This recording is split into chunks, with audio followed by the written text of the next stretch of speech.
안녕하세요. 2022년 10월 3일 월요일입니다. 개천절이고요. 오늘은 무 이야기 한번 해보도록 하겠습니다. 제가 무에 대해서도 한두 번 제가 영상을 한번 찍기로 말씀드렸는데, 그동안 사실 배추만 이렇게 제가 연재로 계속 동영상 업로드하고 무 이야기는 안 했습니다. 그러다 보니까 무 이야기도 해달라고 댓글로 주신 분들 계시고 한데, 사실 무는 크게 농사가 그냥 쉽게 잘 되는 게 무거든요. 하지만 또 모르는 분들은 또 이게 또 답답한 게 또 무예요. 그래서 오늘 그 무 재배 처음부터 단계별로 포인트 한 10가지 짚어가지고, 대략 한 10가지 될 것 같아요. 한번 순서대로 짚어가지고 재배 포인트 제가 말씀드리면서 전반적인 무에 대해서 한번 말씀드려 보겠습니다. 첫째, 자, 무는 잘 알다시피 이게 돌이 있거나 바닥이 안 좋으면 가랭이 무가 됩니다. 참고로 이게 어제 비가 왔습니다. 생기가 얼마나 좋은지. 가랭이 무가 되기 때문에 무는 기본적으로 흙이 좀 부드럽고 좀 배수가 잘 되는 그런 땅이 좋습니다. 예를 들어서 사양토, 모래땅, 즉 보만기 땅이라 그러죠. 그런데 너무 잘 됩니다. 너무 잘 돼요. 참고로 제가 잠깐 좀 밭에 잠깐 보여줄까요? 제가 옆에도 옆에 할머니가 농사 짓는 건데, 제가 여기 지금 약은 다 제가 쳐줍니다. 어차피 제가 약 한 통 치면 타면 충전식품이 한 통 타면 이게 남아요. 그래 절반 남기 때문에 제가 여기 약을 벌써 4번 쳐줬습니다. 4번. 이렇게 보시면 이렇게 있는데, 이 땅이 완전 사양토입니다. 저 보만기 땅이라 예전에 저 냇가가 넘치면서 모래가 넘어오고 그래서 일종의 충적토죠. 이런 땅은 진짜 잘 됩니다. 진짜. 저 땅은 저보다 좀 늦게 심었는데도 불구하고 저보다 무가 훨씬 더 좋은 것 같습니다. 무가 저렇게 먼저 땅이 중요하다. 흙이 부드럽고 돌이라든지 이런 가랭이 무가 안 생기도록 그런 부분이 중요하다. 그리고 둘째, 파종 시기입니다. 무는 너무 빨리 심으면 도리어 아주 크게 만들려면 물론 여름무 아니면 무 기한철 하려고 심으면 어떤지 몰라도 파종 시기가 저 같은 경우는 상주 기준 했을 때 언제냐면 8월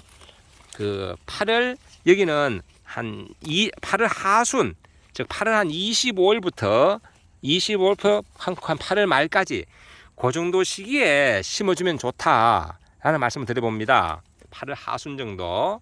저는 참고로 여기 8월 25일 날 파종을 했습니다. 파종을 했다. 그리고 그 다음이 이제 속가죽입니다. 세 번째. 속가주는 것은 이렇게 텃밭은 이제 단계별로 속가주면 됩니다. 단계별로. 왜냐하면 이게 사실 텃밭의 묘미는 그렇게 솎아서 속건나물 먹는 것도 하나의 묘미거든요. 속건나물 먹는 거, 묘미인데, 이제 한꺼번에 하지 말고 제일 처음에 어떻게 하는가 하면, 이제 떡잎이 나오고 쏙잎이 나오잖아요. 쏙잎 기준 했을 때 처음에는 본잎이 한 3장이나 4장일 때 한번 하고요. 그 다음에는 또 2차는 본잎이 한 5장이나 6장일 때 또 한번 솎아주고, 그리고 마지막에는 이제 거리 포기당 간격을 감안해 가지고 솎아주면 됩니다. 솎아주면 보통 이제 무를 좀 크게 만들려면 간격은 한 25cm 정도. 배추는 제가 45cm라고 했죠. 무는 한 25cm 정도 하면 진짜 크게 나옵니다. 예를 들어서 여기 지금 간격이 요건 한 뼘이니까 요거 한 뼘이 안 되니까 18cm 정도, 20cm밖에 안 되겠네. 저는 참고로 아주 큰 무보다는 보통 시장에 출하하려면 한 1.5kg짜리 무는 만들어야 되거든요. 하지만 저는 한 1kg 내외 800g에서 1kg 정도, 2식구 먹을 때 하나 꺼내서 썰어서 먹고 안 남길 정도, 그 정도 사이즈를 원하기 때문에 좀 좁게 심었다. 참고로 여기는 멀칭은 지난번 참깨 농사 짓고 비닐 그대로 활용한 겁니다. 비닐 그대로. 그리고 이제 요 시기부터 너무 가습하면 안 되니까 비닐 이렇게 대충 찢어줘도 됩니다. 이렇게 찢어줘도 된다. 나중에 제가 비닐이 좋을까 뭐 멸치 안 한 게 좋을까 이런 것도 한번 제가 한번 올려볼게요. 이것도 참 좋은 그 재료가 되겠네요. 강의 재료가. 그리고 그 이제 대농인 경우에는 사실 이렇게 뭐 1차, 2차, 3차 이래 나누어서 솎아주기 힘듭니다. 한 번 하고 말아야 되지 인건비도 있는데 대농 같은 경우는 솎아주면 재미보다는 그 한 번에 일시에 솎아가지고 인건비를 절감해야 된다. 보통 이제 한 300평 심으면 무 같은 경우는 보통 한 6,000개에서 7,000개 수확이 됩니다. 6,000개에서 7,000개 감안해가지고 대농 같은 경우는 잎이 대략 한 5장이나 6장 이 본잎이 자랐을 때 그때 한 번 하고 말아야 된다. 2번, 3번 못 한다.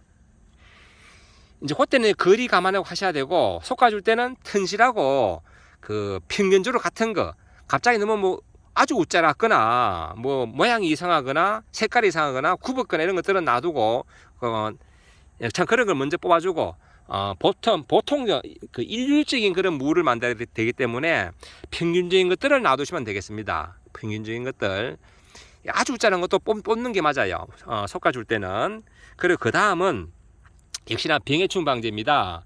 배추는 사실 어릴 때 그 벼룩이벌레 그런 무잎벌레 뭐 요 정도만 잡아주면 그 다음부터는요 잎이 좀 까칠까칠하고 거칠기 때문에 옆에 배추로 가지 무를 안 옵니다. 그렇기 때문에 뭐 달팽이도 좀 생기지만은 무보다는 배추를 더 좋아한다.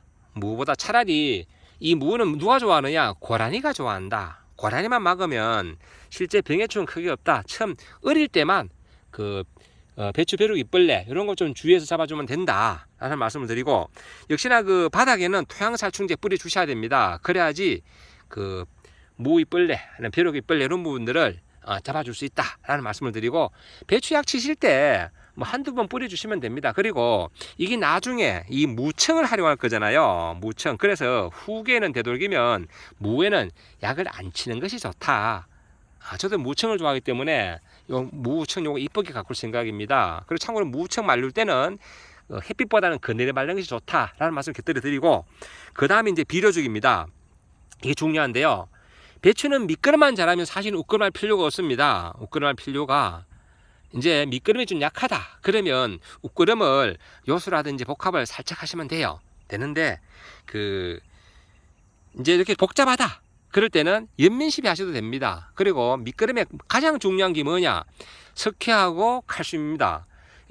무는 약간의 산성에서도 자라기 때문에 그 석회가 아주 많이 필요한 건 아니지만 그래도 석회가 들어가야지 튼실한 무가 되고 뼈대가 튼튼하다. 뼈대가. 그리고 붕사가 들어가야지. 붕사가 제가 배추할 때도 설명드렸지만은 생장점 끝에 활동하기 때문에 이렇게 잎도 만들지만은 뿌리가 끝으로 직근으로 내려가는데 큰 도움이 된다. 그래서 붕사는 꼭 좀 뿌려 주셔야 된다. 그리고 연면시비도 한두 번 해주시면 확실히 좋은 그런 무를 만들 수 있다. 이런 말씀을 드리고, 그 다음에는 이제 이렇게 바꿔 보면 이제 드디어 이제 묵은 잎이 생기기 시작합니다. 꽉 차고. 이게 하이엽들은 이제 기능을 상실합니다. 이렇게 점점 노래지고요. 이런 것들은 뭐 그냥 두셔도 되지만은 시간 되실 때 이렇게 한 번씩 뜯어줘도 됩니다. 그러면 또 새로운 것들이 자꾸 올라요. 잎이 금방 생깁니다. 그러면 왜 뜯어주는 되는가 하면 어차피 요 밑에 있는 것들은 햇빛을 못 봐요. 햇빛을 못 보기 때문에 이런 것들은, 그러면 이제 이런 것들은 결국은 위에는 탄소 도가장애를 하고 해서 만드는 공장이라면 밑에는 햇빛을 못 보니까 호흡장애를 한다. 도리의 영양분 손실이 있다. 그리고 이렇게 뜯어줌으로 해서 밑에 부분에도 공기가 잘 통한다. 공기가. 그래서 이렇게 시간 될 때 한 번씩 뜯어주시면 좋습니다. 무는 잎이 잘 생겨요. 잘 생긴다. 이렇게 저녁에 뜯어가지고 닭 줄 생각입니다. 닭 잘 먹습니다. 닭 이렇게 하면 그 잎따기 한번 묵은 잎 하엽제 하면 좋고요. 그리고 이제 뭐 특별하게 이야기할 게 나중에 수확할 때 무는 수확할 때 얼기 전에 해야 됩니다. 얼어버리면 바람들이 현상이 생긴다. 바람들이 현상. 그러니까 얼기 전에 해야 된다. 근데 갑자기 한파가 가지고 가까이 있는 경우는 어떻게 대책이 쓰지만은 주말 농장에 멀리 있다. 텃밭이 멀리 있다. 그러면 수가 있잖아요. 그러면 얼었는 거 바로 뽑지 말고 그냥 놔두면 이게 식물들은 회복 기능이 있습니다. 아주 심하게 안 얼었을 경우에는 한 3, 4일 뒤에 아니면 일주일 뒤에 가면 다시 회복돼 가지고 언제 그랬냐는 듯이 잎이 이렇게 파랗게 잘 자랍니다. 배추는 보통 영하 4도까지 가도 회복이 돼요. 하지만 무는 영하 2도 이하는 안 내려가도록, 영하 1도도 사실은 위험합니다. 그러니까 대도 서리가 맞는다 이러면 위험하다. 그래서 그때 감안해서 좀 미리 뽑으시면 되고요. 그리고 저장은 제가 저장 관련해 가지고 제 영상에 또 올려놓은 게 있습니다. 저는 단지로 저장했는데 지온을 이용해서, 지온이 영상 14도 전후거든요. 그래서 땅 속에 묻어두면 된다. 단지가 없는 경우는 일반 PP포대에 물을 넣고 땅 속에 묻고, PP포대는 자크가 있잖아요. 자크 부분만 위에 오픈시키고, 그리고 그 위에는 부직포라든지 이런 것, 어는 것을 방지하는 걸 좀 덮어 놓으면, 뭐 겨울에 눈이라든지 빗물 이런 걸 좀 흐르게 덮어 놓으면 수시로 그걸 드러내고 자크만 열고 꺼내 먹어도 된다. 왜? 지온이 14도 전후기 때문에 무가 얼지 않고 겨울 내내 3월 때까지 먹는데 아주 좋다. 저 같은 경우는 단지를 이용합니다. 그 관련돼서는 제가 영상 하단에 제가 무 보관법 제가 올려놓을 테니까 한번 보시고 참고하시기 바랍니다. 그리고 빠진 것은 대략 한 10가지 했는 것 같은데, 가장 중요한 게 빠졌네요. 물주기입니다. 물주기. 배추나 무나 이게 전부 수분이 95% 내외입니다. 뭐 90% 이상이 다 물이라요. 물 빼고 나면 남는 게 없다. 그러면 뭐가 필요하냐? 물이 필요하다. 전에 그 댓글에 그래 질문하신 분 계세요. 옆집은 배추가 이렇게 무가 빳빳하게 섰는데 내 건 안 서고 누워 있다. 그러면 뭘 의심해 봐야 되는가 하면, 제가 결국 생리 설명하면서 붕소 이야기했지만은 붕소가 결핍돼 가지고 이게 서지 않는 경우, 칼슘이나 힘이 없어 가지고, 아니면 물 부족이다. 물 부족. 이렇게 영양분이 있고 물이 충분하면 물 부족 현상이 없다 보니까 이렇게 빳빳하게 섭니다. 또 서는 게 당연하고요. 이래야지 잘 자란다. 잘 자란다. 그렇기 때문에 물 부족이 생기지 않도록 관리를 해 주셔야 됩니다. 그리고 이제 너무 과습하면 안 되잖아요. 저는 이제 그동안 물을 줬는데 어제 비가 또 많이 왔어요. 그래 지금부터 너무 과습하면 이게 무도 너무 물이 많이 먹으면 나중에 열가가 생길 수 있습니다. 그래서 제가 이제는 이제 여기에 꽉 차가지고 풀도 이제는 문제가 안 된다. 특히 이제 10월달 들어서면 일교차가 심하기 때문에 이런 풀들도 사실 큰 힘 못 써요. 그렇기 때문에 이제는 제가 요거 몇 폭이 안 됩니다. 이제 이렇게 무 부분은 이렇게 비늘을 제가 대충 이렇게 찢어 놓을 생각입니다. 그러면 여기 과습한 부분들에 여기 흙들이 또 그 날이 좋으면 증발도 잘 되고, 이렇게 급해 갔으면 증발이 안 돼 가지고 또 이렇게 너무 과습한 부분들 해결이 안 될 수도 있거든요. 그래서 이제 이게 그 비닐의 그 멀칭의 장점과 단점이 있는데, 또 장점도 많아요. 멀칭을 하면요. 그래서 제가 비닐 멀칭 이야기는 별도로 영상이 길어지니까 한 번 더 만들기로 하고, 이렇게 무 이야기 오늘은 대략 한 10가지 정도 제가 말씀드린 것 같네요. 제가 두서시 말씀드렸지만 다시 역시나 제 영상 텃밭농 하신 분들 이해를 돕기 위해서 제가 설명드린 부분들은 다시 한번 제가 한 두세 번 제가 들어보고 내가 했던 말들, 저는 사실 제가 영상을 찍으면서 이렇게 대본 없이 그 휴대폰으로 풀 영상입니다. 처음 시작할 때 안녕하세요 하고 마지막 감사합니다가 끝입니다. 그렇게 중간에 제가 했던 말들 다시 한번 제가 보면서 제가 댓글에 제가 했던 말들을 정리를 해서 한번 올려놓을 테니까 참고하시고요. 하여튼 무농사는 농사 중에 제일 쉬운 게 무농사가 아닌가. 하지만 이 무농사도 기본에 충실할 때 가장 쉽습니다. 아는 것은 힘입니다. 아는 것은 힘. 그리고 저기 빠졌네요. 제가 여기 보다 보니까 제가 전에 북주기 한번 했었죠. 북주기. 올해 그 파종을 하고 씨가 설 때 비가 많이 오면서 되게 연약하게 자라면서 쓰러질 것 같았잖아요.